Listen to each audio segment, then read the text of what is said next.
participer, à part moi, un survivant d'une autre époque. Ok, super. Je ne sais pas si vous vous rappelez l'hymne du camp. Oui.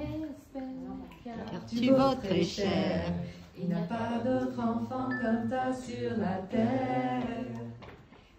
Espère, car tu vaux très cher, il n'y a pas d'autre enfant comme toi sur la terre. Et, la suite?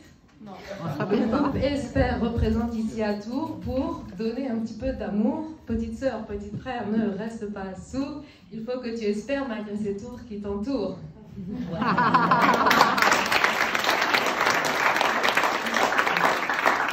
ans plus tard, travaillez votre mémoire les jeunes. J'avais 17 ans. Je ne vous dirai pas combien j'en ai aujourd'hui. J'ai traversé un anniversaire assez particulier il y a quelques jours. Et c'était justement à l'époque où je devais traverser le Majorat. Et en fait, je suis venue en France d'Angleterre pour ce camp. Et je me rappelle encore comme si c'était aujourd'hui. J'étais en Angleterre parce que, étant ado, j'avais pris une décision importante. Je venais de terminer mon bac et je me demandais qu'est-ce que j'allais faire. Je n'étais pas encore très sûre de mon orientation, peut-être comme beaucoup de jeunes. Je me sentais bien à Tours, j'avais mes amis, j'avais une petite amie, j'avais des projets, je me sentais à l'aise, je me sentais dans mon élément. Et quand on m'a proposé de partir une année en Angleterre, excusez-moi les Anglais, pour moi c'était le ciel qui tombait sur la tête. Je me suis dit, déjà le temps il passe super ici, mais qu'est-ce que je vais faire en Angleterre? La nourriture, c'était un autre de mes sujets qui me stressait. Et on avait fait le pacte avec Julie, si jamais on allait en Angleterre, jamais on ne trouverait un mec anglais. On s'était serré la main. Vous verrez, je tiens ma parole. Il y en a d'autres, c'est pas tout à fait ça. Mais... Et donc j'étais devant cette décision importante à prendre. Et j'avais vraiment pas envie d'y aller. Et donc la veille de la deadline, j'ai dit à Julie, excuse-moi, mais tu peux y aller, sois tranquille, ça va être génial pour toi, mais moi, c'est pas mon truc. Et j'allais dire non, mais j'avais dans mon cœur quand même cette crainte de Dieu. Je savais que Dieu, c'était pas une sorte de crainte, une peur, mais je savais que Dieu, il savait au-delà de ce que je sentais moi, au-delà de mes propres projets, ce qui était meilleur pour moi. Et donc j'ai dit, bon, je vais quand même faire une prière.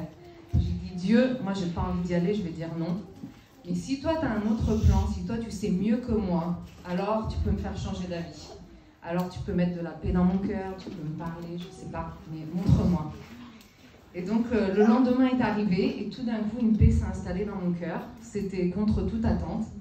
Et je me suis surprise à dire, j'y vais. Et donc je suis partie. J'avais 17 ans et c'était une année qui a changé ma vie. Le nom de l'année, ça s'appelait Michée 6.8, basé sur le verset de Michée 6.8, M6.8. Et le verset qui devient le motto pour ma vie, qui dit, voilà, ô homme, je t'ai montré ce qu'il faut que tu fasses, et voilà ce que je te demande, que tu fasses la justice, que tu aimes la miséricorde, et que tu marches humblement avec ton Dieu.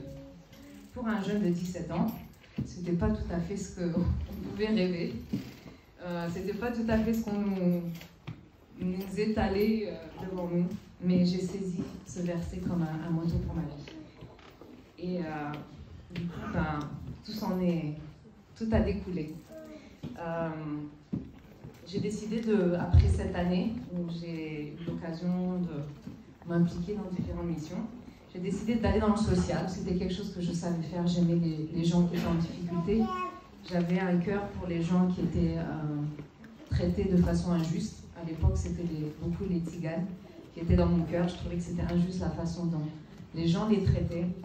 Et donc, j'avais sur mon cœur de faire une différence par rapport à ça.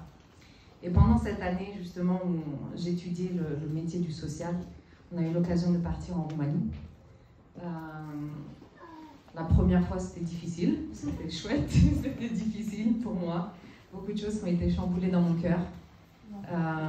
Mais en fait, Dieu a ouvert les portes et je suis retournée une deuxième fois, une troisième fois. À chaque fois, je mettais un terme court pour pouvoir avoir le courage d'y aller. Et finalement, la dernière fois, ça s'est transformé en 17 années. Ça fait 17 ans que je suis en Roumanie et je ne regrette pas. Quand les gens me demandent est-ce que tu dois revenir en France, pour moi, je dis aujourd'hui, la Roumanie, c'est ma maison. Et je l'aime de tout mon cœur. On m'a dit, maman m'a dit, il faut que tu encourages les jeunes ici pour la mission. Alors je ne sais pas qui se sent encore jeune, vous pouvez lever la main, si vous vous sentez jeune, vous l'êtes. Il n'y en a pas beaucoup. Mais les enfants ne lèvent même pas la main. Je vais vous dire un secret. Moi j'avais 5 ans ou 6 ans, l'âge de mon fils, quand j'ai entendu une missionnaire parler à l'église de sa mission en Haïti. Et mon cœur, il a vibré. J'avais 6 ans, je ne savais pas grand-chose de la vie. Mais quand je l'ai entendu, je me suis dit, waouh, c'est quelque chose que j'ai envie de faire. Et à 8 ans, un de mes premiers livres que j'ai réussi à lire toute seule, Ami le petit marocain, c'est un livre qui a impacté ma vie. C'est un livre qui m'a donné envie de travailler avec les enfants des rues. Je ne savais pas grand-chose sur les enfants des rues. Je ne connaissais pas du tout la Roumanie. Mais longue histoire courte, une vingtaine d'années, moins de 20 ans après, j'ai eu l'occasion de travailler avec les enfants des rues à Bucarest. Et en fait, c'est Dieu qui a accompli son projet, même si moi j'avais pris d'autres chemins. C'était quelque chose que j'avais oublié, c'était quelque chose que c'était plus sur mon planning, mais Dieu a fait en sorte que en fait, ce rêve d'enfant se réalise. Et parce que Michel Sissuit avait son empreinte en moi, faire la justice, c'était quelque chose d'important. Et donc quand j'ai travaillé avec les enfants des rues et avec les enfants des orphelinats, que j'ai vu combien d'entre eux étaient exploités sexuellement, c'était quelque chose que je ne connaissais pas, c'était une réalité dont je n'avais jamais entendu parler. Je me rappelle d'une jeune fille qui tout banalement m'avait raconté qu'elle venait de s'échapper de mecs qui l'avaient kidnappée, qui l'avaient tenue dans un endroit captif pendant plusieurs jours. Et c'était comme la plus grande banalité de sa vie. C'est quelque chose qui m'avait choquée. Je me suis dit, combien d'autres enfants dans cet endroit avec lesquels je travaille tous les jours ont traversé cette même réalité sans que je le sache et sans que personne ne leur prête une attention particulière par rapport à ça.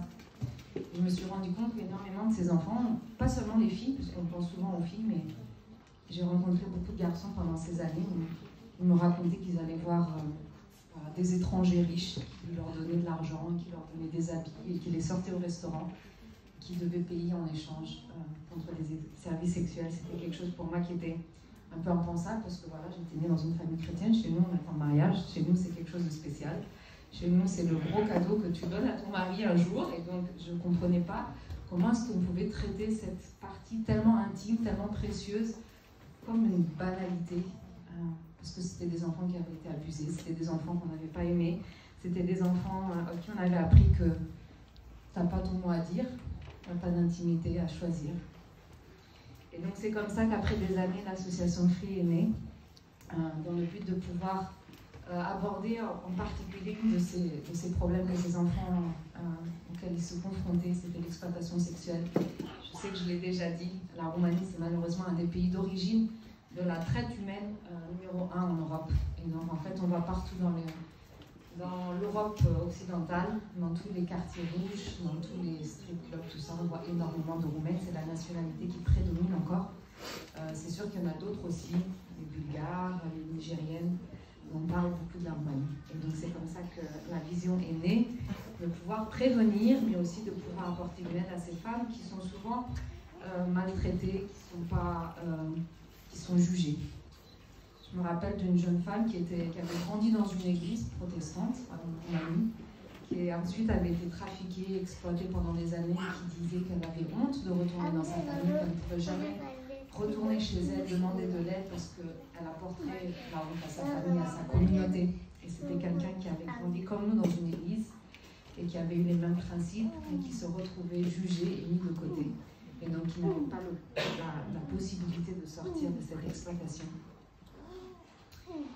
Aujourd'hui, Free, comme on l'a vu, ça a changé, ça a évolué. Dieu a été bon. Ça a commencé avec une petite semence. C'est vrai que Esper, c'était là, ils étaient là, vous étiez là au tout début.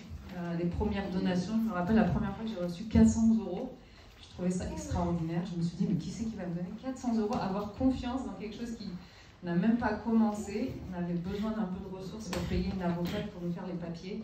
Je me rappelle qu'une église Foursquare nous les avait donnés, ainsi que Esther qui avait été aussi dans nos débuts. Et donc on s'est lancé dans cette aventure qui au début c'était une petite graine et petit à petit elle a grandi. Maintenant ça fait plus de 11 ans qu'on existe. On a 2 centres dans 2 villes différentes. On a un centre de jour licencié qui a une licence pour aider les femmes dans la traite humaine. On est le seul de la région à avoir ça. On fait un travail exceptionnel et unique qui a été reconnu par les autorités. En fait, on va vers les femmes directement dans la rue, dans les clubs et en ligne. Et on a cette partie où on va leur proposer notre aide. Et c'est quelque chose qui s'est fait remarquer. Et on a notre centre, notre nouveau centre à Brasov, qu'on est en train d'ouvrir en ce moment, après une année et quelques de travaux acharnés. Certains d'entre vous, vous le savez, papa est venu plusieurs fois nous aider. On a lutté contre la montagne, contre le froid, contre les mauvaises conditions. Mais on est au point de se lancer et d'ouvrir officiellement maintenant le centre qui va accueillir les mamans avec les enfants. Puisque en fait, on s'est rendu compte au cours des années que la majorité des victimes qui avaient besoin d'un centre, c'était des mamans. Et donc on nous a dit, séparer les mamans des enfants, comme ça les mamans elles se guériront d'un côté, les enfants ils iront dans un centre. Et quand elles seront prêtes, les mamans elles pourront reprendre leurs enfants. Et on a dit non. On dit les enfants c'est des victimes secondaires, ils ont vécu aussi l'abus, ils ont vécu la négligence, ils ont vu toutes sortes de choses. Ils doivent guérir avec leur maman, on ne va pas les séparer de leur maman. Et donc on a pris ce challenge de pouvoir avoir un lieu qui accueille à la fois les mamans et les enfants, et de travailler ensemble pour qu'ils se reconnectent et qu'ils guérissent ensemble en tant que famille. Donc c'est un gros challenge. Gardez-nous dans vos prières pour ça. On en a besoin. Encore merci à vous. Et juste une petite annonce, petite parenthèse. On reçoit chaque année des services civiques. Cette année, on en a 4. Elles sont géniales. C'est des Françaises entre 18 et 25 ans. On paye, c'est l'État français qui paye les frais de voyage. Donc si vous êtes peut-être dans une période d'orientation, vous ne savez pas encore très clairement qu'est-ce que sera la prochaine étape, si vous voulez découvrir la Roumanie, découvrir un travail qui est absolument génial, je vous encourage à prendre contact et pourquoi pas venir voir ce qu'on fait. Voilà. Merci à tous et encore merci à Esther d'avoir cru en nous et de nous avoir soutenus pendant toutes ces années.